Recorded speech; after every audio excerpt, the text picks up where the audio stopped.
All right, so it's great to be back together again. We're for our second installment. Last time we got together, we're looking at God's Not Dead, the extended cut, and we got to an hour and 4 minutes, I believe, which was, if you're following along online, it is right at the beginning of the dinner party, the professor's dinner party. Um, that uncomfortable moment where his girlfriend admits her that she's a Christian. So we're going to go from there for another 33 minutes or so. So we're going to come out at about an hour and 32 minutes. It is the elevator scene with the professor. So if you get to that and you want to stop and rejoin us, then that's where we're going to stop. And one more time, and we'll have finished the movie. So this is this section is right before the climactic finale, where it all comes together. So pause now, and we'll see you back here in just a minute. What they got for What'd you say, Al? saying this report that professor for abuse and assault and whatever else. Oh, yeah, Yeah, definitely. definitely not a good, Not a good person. no, not at all. But that'll come to light. I think that it was very telling what we saw in his interaction after the presentation in the classroom.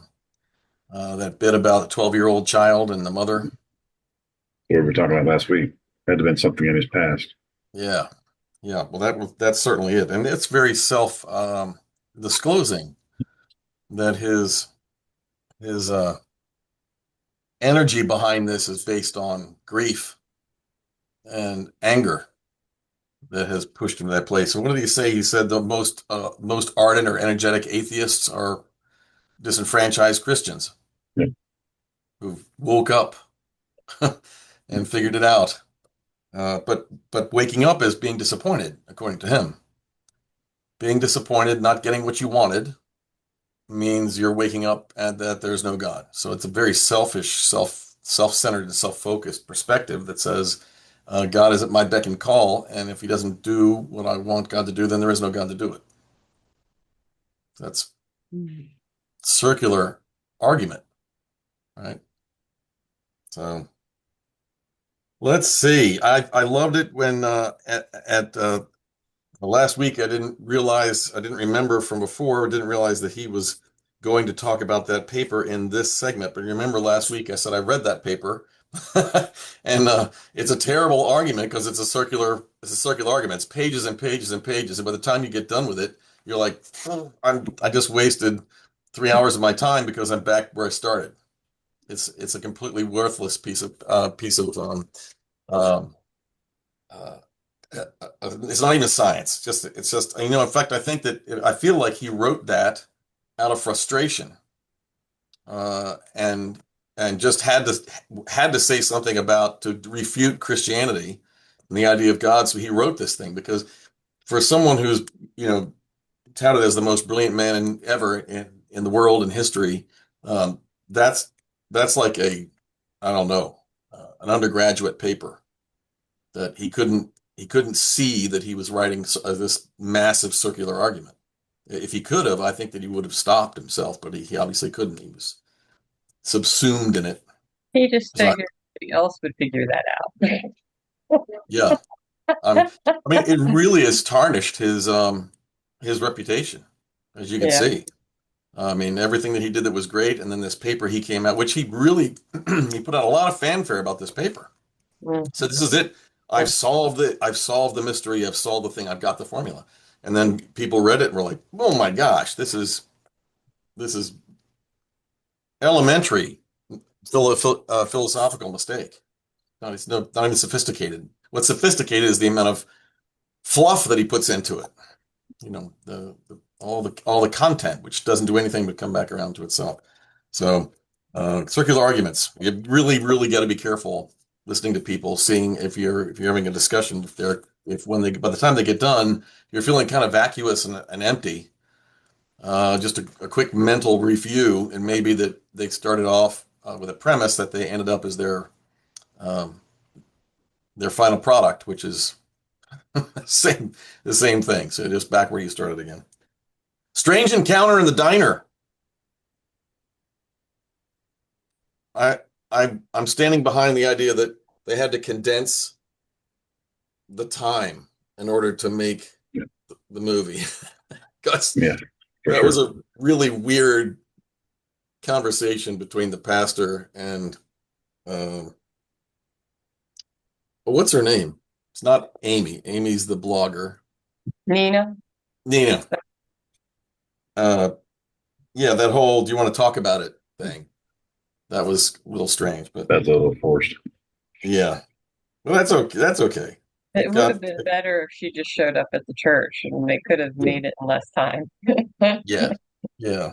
I think they're trying to show in that, remember they're trying to put out big big opportunities to think about circumstances in a different way. Well, they're So also they're trying saying to if show you he's in the right place at the right time too. yeah, yeah, that's I think that's what they're trying to say is that God will put people into your path, put people into your life when you need them, but you least expect it. And that if you are uh, even a little bit trusting, uh, you, you might be able to realize that and have that God's intention for you. So her, whether it was up here, upper brain function or not, um, her little bit of trusting was when he said, "You want to talk about it?" And she said yes. Like who would say yes to some stranger that just How are you doing? Are you yeah, okay? And she right, no. yeah. So it was a very honest response from her that Hmm. she would, without thinking about it, took a chance or took a chance without thinking about it. So I think what they're trying to say is that we need to be really um, cognizant. We have to be aware that people come and go in our lives, and it could very well be that their presence is God's plan to help us get out of the place we're in, or the problem we have, or the where we're stuck. And if we don't give them a chance to be that person, um, then we lose it. I watched a YouTube video the other day where there was this woman crossing a three lane, uh, 6 lane road. Three lanes one way, 3 lanes the other, and it was a crosswalk. And she was probably 140, and she was all bent over, and she had her cane, and she had her big coat on. It was cold, and she was going about a step a minute, and the cars they were just going right by her, like zooming right by her. And she got to the median, and she started to step out, and the cars weren't stopping. And this motorcycle, this two guys on a motorcycle that were wearing colors, uh, pulled up and stopped, and there were people on the sidewalk that when they got off their motorcycles with that woman there, you could see the people on the sidewalk like moving for like, oh my gosh, what do we do? What are they going to do to this poor old woman? They're angry because she got in their way. They're bikers. They're going to hurt her. And of course, what they did was one of them stopped the traffic, and the other one held her and got her across the road. So, that little bit of the impression from the people on the sidewalk, if they could have stopped the bikers from getting to her, they would have done it. They didn't give them a chance to be the people that woman needed in the moment to get her safely across the road. So I think it's that, Don't be so quick to judge. yeah, yeah, give it a chance. And what do we lose? What do we lose if we give it a chance? Matter of Hmm, time. nothing. I think I've told you we did the prayer around the pole up at Lee Davis and now Mechanicsville High School Lee for Davis. for years. And the first time that I did it, we were about to pray. It was about 52 seconds left until we're going to start. And here comes this big crowd of probably 8 or 10 young people wearing black from head to foot and makeup and hair like this and all this, and they're all goth. They're all goth kids, and I'm like, oh man, here goes they're gonna come here and disrupt the thing. They're gonna stop this because they don't like this, and they've come out here, and what am I gonna do? We're just gonna pray through it. We're gonna get huddled in, and darned if they didn't come up and say hello and uh, meld into the circle and want to hold hands and prayed along with everybody. And I found out afterwards that they're great, strong Christian young people that wanted to be out there praying around the pole. So my first, I didn't know anything about except for what goth is. I didn't know anything about it. I just thought that the attitude went along with the extreme appearance, and it wasn't that at all. So I really think that was God doing that for me because it opened my eyes that when I see these young people dressed like that or like anything, it may not be my cup of tea. I might think it's, a little bit out there, but maybe that's, that person is a good, loving, caring person that just is dressed weird. So I think I think what they're showing, they're trying to show. That's another little lesson in the middle of it. What else do you see? Good for Nina for leaving him in the first place. Good Oh, yeah. job. I think she took too long, Yeah. but that was for a movie. I have, I haven't seen the movie in a while, and for some reason, I thought she broke up with him at the dinner party. I think that's where she should have. She should have said she was leaving, but that wasn't the case. So I had forgotten. But just as good that she came up and did it in public. She tried not to do it in public, but he wouldn't He wouldn't let let her. her. Yeah. And, I thought that was great. Yeah. And she called him Jeffrey twice. Yeah. She didn't bite Oh, that. I got to do what you tell me to do. And you should call me professor here. I don't think I will. Yeah. Jeffrey. Lovely.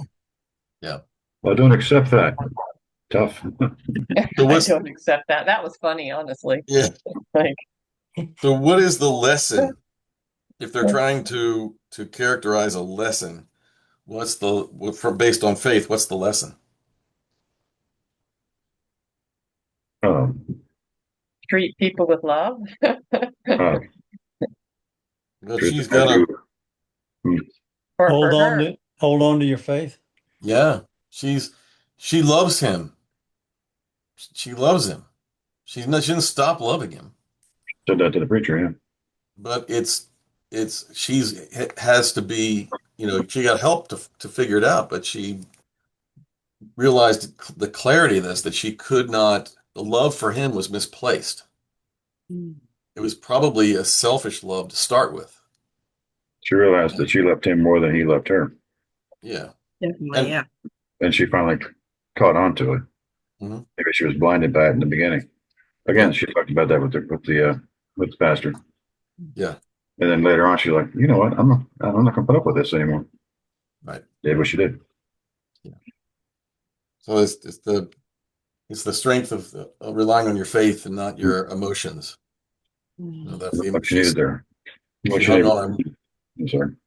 No, go ahead. Reminder of her faith from talking with the pastor. She made her mind up right then and there. Mhm. Yeah, didn't make it any easier. But that scene was too rushed for it to really to play out well. The cafe scene, that diner scene with a little. You see the burgers on the plates are like that thick. Terrible. Come on, the prop department can do better than that. I guess you don't have smash burgers up there, do you? That's No, that's I'd the send big that back. that's the big craze here now. They've got food trucks, and there's even a diner that they have smash burgers where they literally take the patty and smash it. So it's this, like that thick, but it's about that big around. Well, I'm Very sure this strange. is, but if I got one, I'd probably send it back and make this correctly. Well, if you see it on the menu, don't order it because that's a smash burger is literally a smashed burger. So, Literally smashed it down. yep, that's it. So let's see what else. Oh, I loved the little dig they got in on With the Muslim family, the what? with the Muslim family and that whole situation. Oh, that was so sad. Yeah. That was so that was so sad. I was thinking, I'm still thinking that maybe because you saw the father, he was tore up about it. He was sad, but was he sad that she did what he didn't want her to do, or was he sad that he left? I think somebody speaks to the father later on, and maybe he takes her back, or maybe they reconcile some kind of way down the road. Well, the if he is a devout, it sounds like he is. He's old Right. country, right? Right. The Quran says that if you are not a Muslim, you're an infidel, and you should die. You should not exist. Is the way they try to clean it up today and say You should Yeah, not exist. the religion of So peace, right? he can't have her. She can't be in the Yeah, family. It's against, and if he does that, then he becomes complicit with her and he is an infidel. fallen. Yeah. So he has to throw her out, even though it's his daughter. So he's choosing, the his faith that says, you have to, and really, then not just threw her out, but Disowned really her. made it. I mean, horrible. No clothes, no food, no anything. Just out the door. I mean, he didn't like pack her bag and say, "You got to go pack your stuff. You got to leave. Here's $50." I mean, horrible, horrible. No responsibility, no oversight for her at all. But that's the crown. That's what the crown says. So there are So three people that have chosen God in situations where it was unbelievably hard to do. The guy and the young girl and the woman who, yeah, the professor's girlfriend. I mean, it was really hard to do it. All three cases. yeah, so far. You Well, got and you the girl Yeah, that Chinese, the the Chinese is on Chinese his too. way. Yeah, Yes, there's more. There's the young Chinese guy, right? yeah. Yeah. So he's in there too. And the girl that has cancer. Yeah, and the girl's She cancer. hasn't gone there yet, Nope, but she might. nope. So who's she depending on right now? Nobody. Yeah, pretty bleak. stuff is all she has. Yeah. I was sad So in the exam room. Is there anybody else you're here? There's no one else. Just like that. Mm. yeah, and she's got her comfort. She's a influencer, right? Yeah. Yes. So she's Well, got all these people, thousands of people who love her and depend upon her and think she's the greatest thing in the world. But when it comes down to what she just told them, that doesn't mean jack, and she knows it. Because they're not going to leave there wherever they are and get in a car and come and help her. They're just taking her for what she can give them on the blog, and that's it. most of them are treated like her boyfriend did. Hmm. Bye bye. Yeah, yeah, we're moving on. Got to find another blog. This one's all done. This one is this one is talking about things I don't want to listen to. I'm Yeah. moving on. Yep. A very telling of society. Yes. Yeah, it's very sad she didn't have family or girlfriend or somebody to be with her. Yeah. But who put her in that situation? Herself. Yeah. She put So herself there. I think in that for her character that really in the extreme they are showing personal choices how our personal choices can really wreck us. And we think they're good in the moment because they make us feel good. But that doesn't have value when things get tough. You feel good until you don't. And when you don't, there's nobody there to help you. Then what do you got left? You've got to make better choices.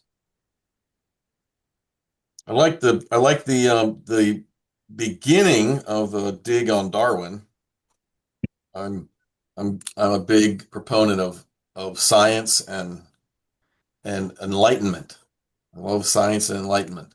Um, when Darwin made his presentation and really rocked the world, believe it or not, in England, the process was the place where you're going to have a debate. If you're going to debate this, was in churches because people could gather in churches. They were big. They held a lot of people, and you could go in there. So they had a whole bunch of uh, uh, university scientists that went around and challenged the clergy to debates on creation, and they were killing them. They were wiping the floor with the clergy. The clergy were just, they got to the place and went, and that was about it. So this thing was really, so it came down to a big debate and a bishop. His name was Charles Gore. He was, I mean, his brain's like this big. He wrote 60 books, and we're talking like books this thick with 8-point pitch. That back in those days.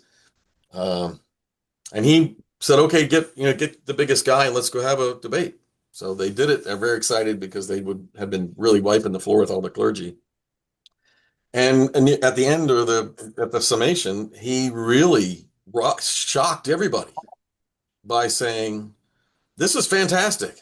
This is this observation on the survival of the fittest. This observation on development of life is just wonderful. It's fantastic." And they're like, "Oh my gosh, what's this guy talking about? He's supposed to be telling us that this is not true." And then he came back to them and he said, "So I think it's amazing that we've learned this. It's just another um, wonderful inroad into the glory and wonder of God, that God can makes things so complex and give them such the possibility to develop this way. It's fantastic." And boy, it caused him a lot of problems because even the church people couldn't understand that he would actually had done something brilliant by pointing out that yeah, that you can have a truth that on its face sounds like it is a destroying God, but in fact it's upholding God. You just have to look at it from the other side, and the reality that the hard case evolutionary theories don't work. And I would study that with anybody. It's not hard to find out. There's the theories only go so far, then they stop. There's a big giant gap, and then they start up again. And when you hear about it portrayed, they jump over that gap like it doesn't exist, and they start here and they go there and they say there it is. It's not. Well, and since he came up with this theory of evolution, things have not evolved. It's not Right. even. Oh yeah. It doesn't even hold up at all. Huge problems. There's no jump. He says it doesn't jump. Well, it hasn't even crawled. No, right. Yeah. And that's just the social. I mean, that's the observable no change in the biome right now. But you go back to it, the hardcore science. I mean, there are hardcore atheists in the last 10 years that have become not Christians, but they've become theists. Hardcore atheists because they have looked at the current depth of scientific inquiry and said, this is impossible. Based on science, what we are observing here is not possible with a prime mover. Something got this going, and there's no science that can refute it. So I believe that there's something, I don't know what it is, but it's Can't not, be God, but it's something. Right. It's not in the system, it's out of the system. So that's huge. That's really huge. Some of these guys have been around for 40 years toting the Darwin no God thing, and in the last 10 years have become theists. And it really has rocked the science community. So I like that. I like that they stuck that in there. I thought that was a good one. Do you have some of those? Do you have information on any of those? Oh yeah. Yeah, I did a seminar on it years and years ago, a 4-part seminar. We did the whole thing with that Ben Stein. No, what's his first name? Yes, yeah, we did that. Yes. It is Ben Stein? Yep, Ben Stein. Okay. Yeah, he did the whole movie on it. Mm-hmm. But that's been more than 10 years ago. Yeah. Yeah, the basal ganglia and all that. Yeah. Yeah. Yeah, it's great. It's great. Yeah, I do that with you guys. Anytime you want to talk about it, I'll get stuff to you on that one. Let's see. Right. Where's another one? Let's see. That wouldn't be a bad movie to watch. No, that would be a good one. We can do that one. Mm-hmm. Oh no. Let's see. Very interesting. I loved his comment to Aisha, the pastor's comment, or no, to Nina when she came in, and he talked about her worth, her value, and said, you are worth more. Your value is infinite. You're so valuable. You're so important. You're so individual. Remember, I liked it. I don't think I remember this at all in the last time I watched this, that he said that, Christ died for you, just you. Yeah, I like that. And that's absolute theological truth. That's why I say I think that everybody needs to remember this. That's why I love saying it. We have the 7 last words of Christ from the cross, right? And so I want you to think that there were 8 words. And we just didn't know the last one, but we found out since then what the last word was. So he said the last 7 words, and then they said the last word. And the last word was your name. Not just a generic name, but your name was the last word. That he died on the cross for you, specifically for you. You don't have to think about the rest of the world. You don't have to think about time and space. Just think about him, Jesus, hanging on the cross, and the last thing that he says, the last moment of his life that he breathes your name. That's how important it is. And that image is a completely accurate image of Christ's death. So anytime you start feeling like it's a generic reality and you're kind of one among many, just, don't just stop. Stop. That was not Jesus's intention.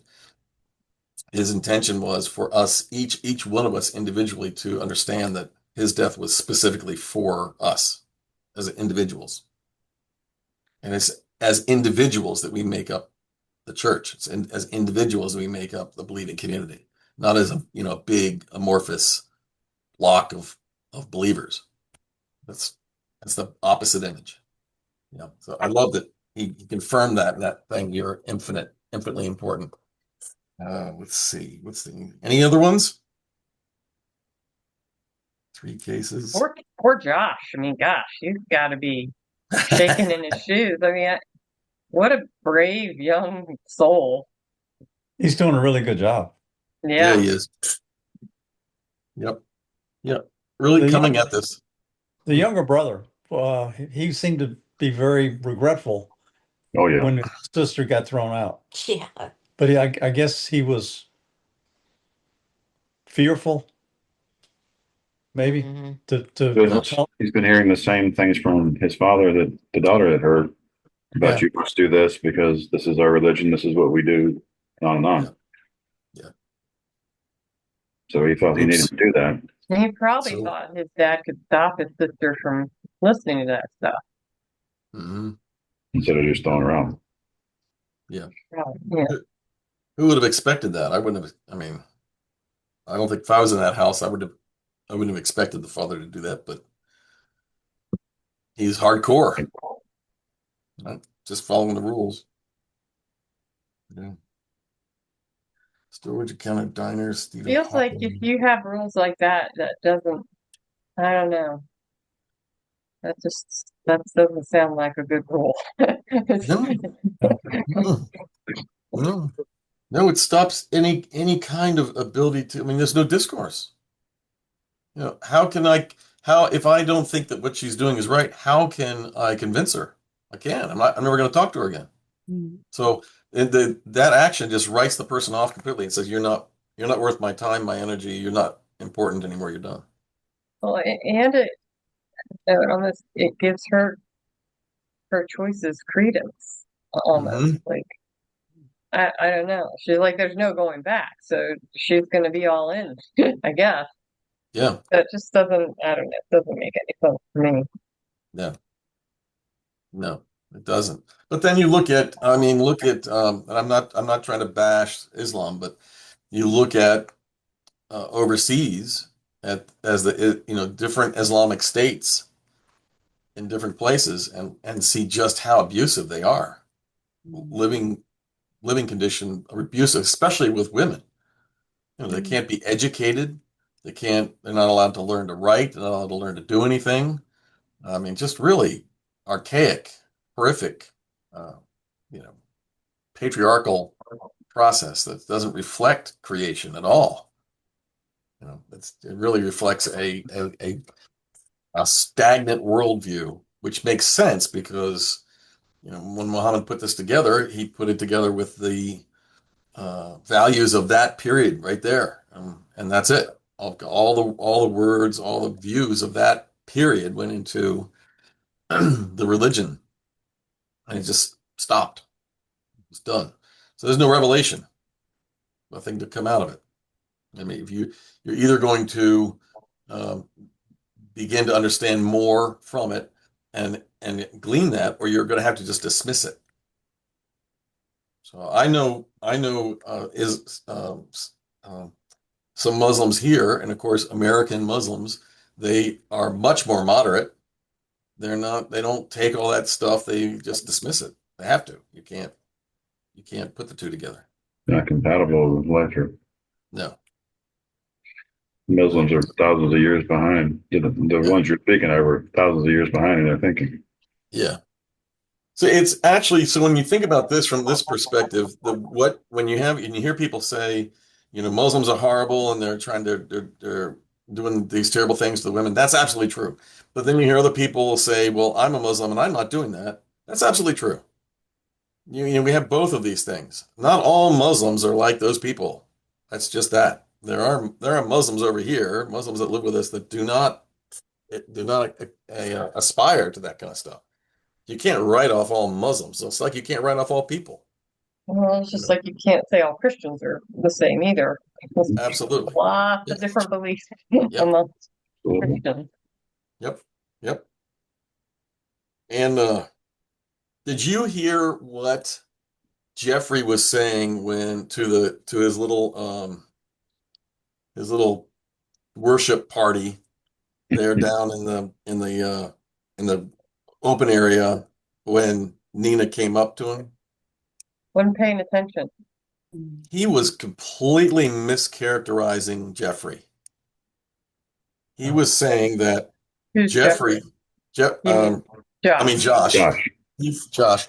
He was saying that he said, "Can you believe that Josh thinks he's smarter than Hawken?"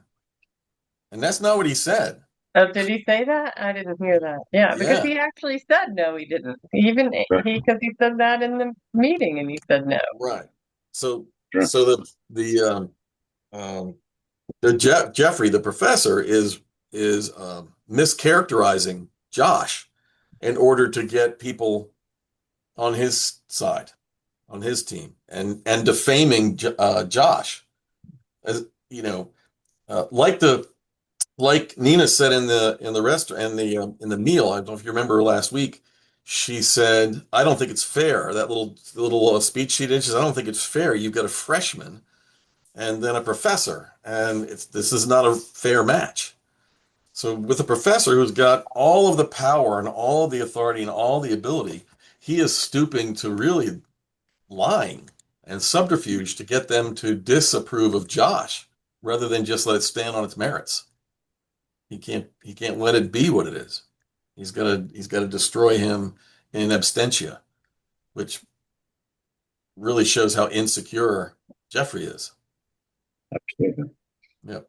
Josh is challenging him successfully, and he's not doing well with that. Yep. I was Not at hoping all. Josh was going to say, I pity you, when he was giving his Yeah, little sob thing about his mama. Yeah. yeah. Yeah. Really sad. That was a really sad discussion between them. Really, I wouldn't have really gone sad. there. Well, I think Josh was smart just to Yeah. But separate.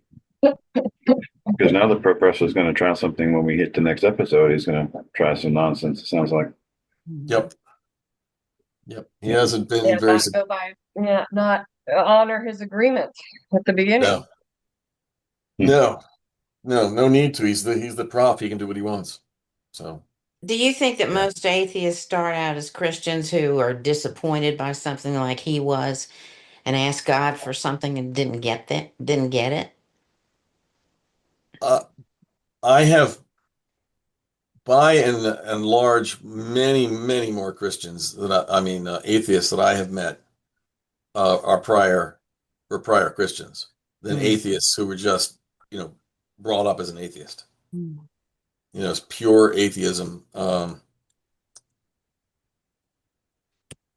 Interestingly enough, the larger group that really comes from atheist to atheist perspectives are Jewish atheists that are ethnically Jewish, but they're brought up in their home. They're brought up from the very beginning as atheists, and they remain atheists. It's kind of sounds like an oxymoron. Like That that doesn't sounds make any sense at all. very confusing.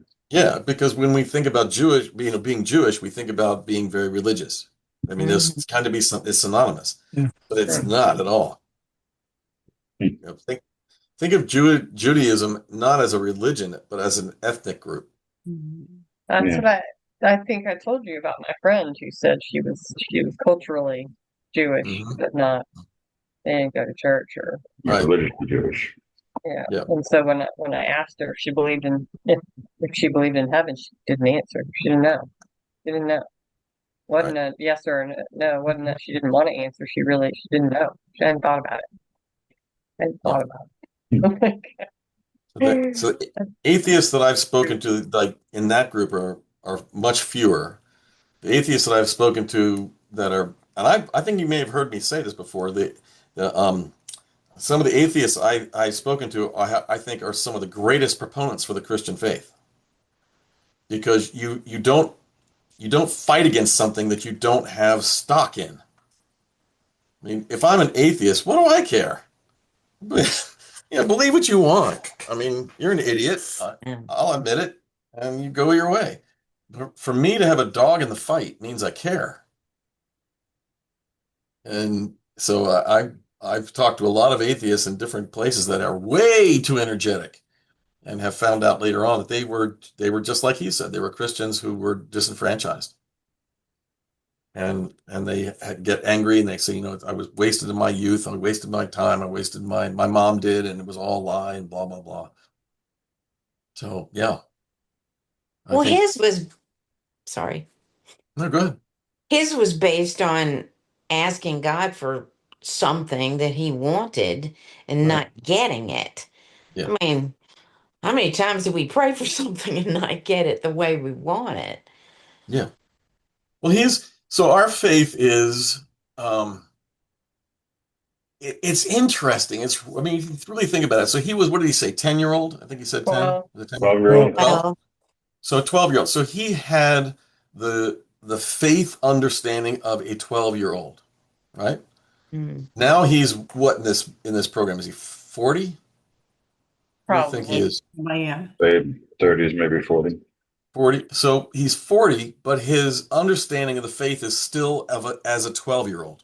hmm, And he never learned anything after being 12. So he has not moved. He hasn't matured any in his faith. And the reality is that, we make the mistake. People make this mistake all the time. We believe that because we're older, we've progressed, far along in our years. Our years equal our progression in our faith. It's not true. It's not true. I mean, we all of us get to a place in our faith and start lagging behind. You know, people just don't. I've shared this with you, and when I was a chaplain at Washington Hospital Center, and I would go into Christians' rooms that were dying, and they would be scared to death and wanting assurance that there really is a Jesus and they're going to heaven. And I'm like, are you a Christian? Like, oh yeah, I'm on the vestry, I was in the choir, I did all these things, I ran the building program, and I taught Sunday school. And But are you a Christian? yeah, how did you get to this place of no faith and no understanding? Because somewhere even though they were doing all these things, they'd stopped in their faith development. And so when they're to the point where they're getting pushed, they haven't got a big root to depend upon. Their root's very shallow. hmm. So it's and this, like what you guys are doing, I mean, doing the Bible study that we do on tomorrow night, that type of thing, developing your faith and getting a deeper understanding, that's what it's all about. That's, growing a bigger root, a bigger understanding, and encountering and wrestling with the hard stuff. And I think that stops a lot of people. They get up to the certain place where it's getting hard and they don't want to do it anymore. Like, because if I do it, I might have to change my mind. I might find out something that doesn't agree with what I say. I told you the story about this very very bright woman that came in my office many many years ago and sat down, and I did a impromptu 2.5 hour Bible study with her. We went through the scripture. We went through, up and down in the scripture. We went through, definitions and understanding, and I just think it on a couple different topics.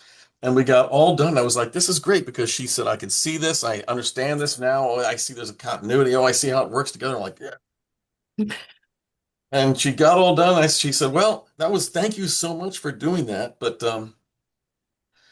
yeah, no, I don't no, I haven't changed my mind because I don't think that's not the Jesus that I want. But yeah, It's just you can't reach just everybody. she heard it all, she understood it all, but she didn't want it. And so she just rejected it in the moment. I think that a lot of people, she went farther than anybody I knew that at that level.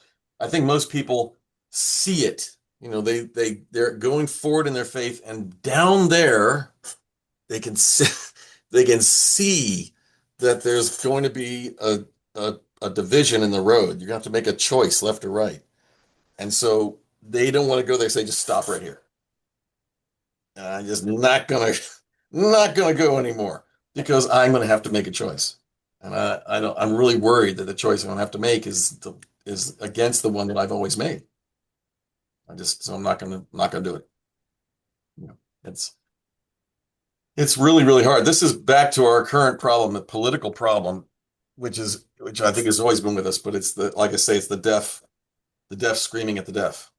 I'm just not going to learn from you. I'm not going to learn from you. I'm going to keep my perspective and not learn, because if I hear you and you're smart and you've got a point, then I'm going to have to change my view. And I'm not going to do it because I don't want to. It's not intellectual, it's not honest, may not even be the truth, but I'm not going to do it because it'll make me uncomfortable. Well, this has been great, guys. We're like racking them on up here. Next week is the last week, I think. Yeah. Yeah. Last week. So it all hits the fan next week. Okay. Yeah. Yeah. And just to give you a little primer, it hits the fan right away. There's no big build up next week. It's like just a few minutes of the into it, and we're like into it. So, right out of the elevator, right into it. Yeah, right. Yep. So look forward to that. It's going to be really good. Thanks so much, y'all. Have a wonderful, wonderful night. I pray that you have a good sleep and a restful evening. All right. All right. Okay. Thank Good you. week, everybody. Thank you. Bye. See y'all in church on Sunday. Bye. Good. Bye. Bye, Mom.